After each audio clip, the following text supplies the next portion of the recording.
Assalamualaikum warahmatullahi wabarakatuh. Kami dari kelompok 8 akan menerangkan materi tentang model pembelajaran saintifik. Sebelumnya, kami beranggotakan Iftitah Dian Masjiati dengan NIM akhir 084, Imro'atul Wulan Fatmawati dengan NIM akhir 094, dan Fajrin Tri Aulia Maharani dengan NIM akhir 105. Pengertian pendekatan saintifik. Pendekatan saintifik dimaksudkan untuk memberikan pemahaman kepada anak didik dalam mengenal, memahami berbagai materi menggunakan pendekatan ilmiah, bahwa informasi bisa berasal dari mana saja, kapan saja, tidak bergantung pada informasi searah dari guru. Oleh karena itu, kondisi pembelajaran yang diharapkan tercipta diarahkan untuk mendorong anak didik dalam mencari tahu dari berbagai sumber melalui observasi dan bukan hanya diberitahu, menurut Hosnan 2003. Piaget menyatakan bahwa belajar berkaitan dengan pembentukan dan perkembangan skema atau jamak skematan. Skema adalah suatu struktur mental atau 12 struktur kognitif yang dengannya seseorang secara intelektual beradaptasi dan mengkoordinasi lingkungan sekitarnya.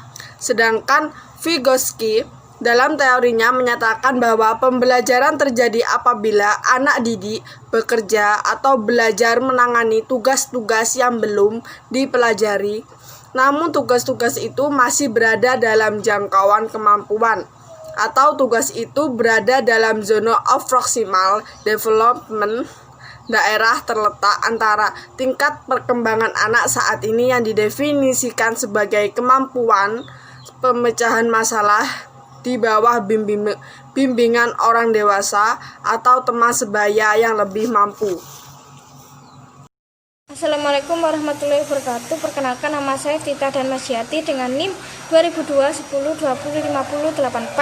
Saya di sini yang pertama akan menjelaskan tentang penerapan pendekatan saintifik. Metode saintifik sangat relevan dengan 3 teori belajar, yaitu teori Barnard, teori Piaget, dan teori Vygotsky. Teori belajar Barnard disebut juga dengan teori belajar penemuan. Ada 4 hal pokok berkaitan dengan teori belajar Barnard. Yang pertama adalah individu hanya belajar dan mengembangkan pikirannya apabila ia menggunakan pikirannya.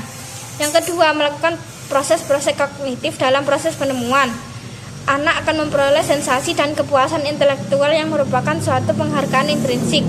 Yang ketiga, satu-satunya cara agar seorang dapat mempelajari teknik-teknik dalam melakukan penemuan adalah ia memiliki kesempatan untuk melakukan penemuan. Yang keempat, dengan melakukan penemuan maka akan memperkuat retensi ingatan. Keempat hal di atas bersesuaian dengan proses kognitif yang diperlukan dalam pembelajaran menggunakan metode saintifik. Saya akan menjelaskan yang kedua, yaitu pendekatan saintifik. Pendekatan saintifik memiliki 4 ciri-ciri atau karakteristik, yaitu pembelajaran berpusat pada anak. Yang kedua, melibatkan keterampilan proses sains dalam mengkonstruksi konsep, hukum, atau prinsip. Yang ketiga, melibatkan proses-proses kognitif yang potensial dalam merangsang perkembangan intelek. Yang keempat, keterampilan berpikir tinggi dapat mengembangkan karakter anak. Dan yang terakhir adalah prinsip-prinsip pembelajaran dalam pendekatan saintifik. Beberapa prinsip pendekatan saintifik dalam kegiatan pembelajaran adalah pembelajaran membentuk student self-concept, pembelajaran terhindar dari verbalisme,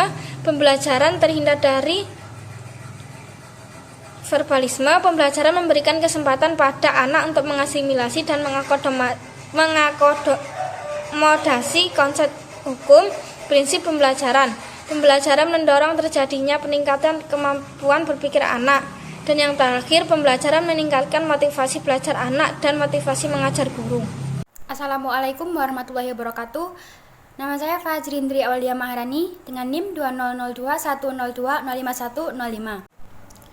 Nah, yang selanjutnya yakni tujuan pendekatan saintifik. Tujuan pembelajaran dengan pendekatan saintifik yakni pertama, meningkatkan kemampuan intelektual anak, khususnya kemampuan berpikir tingkat tinggi pada anak. Yang kedua, membentuk kemampuan anak dalam menyelesaikan suatu masalah secara sistematik.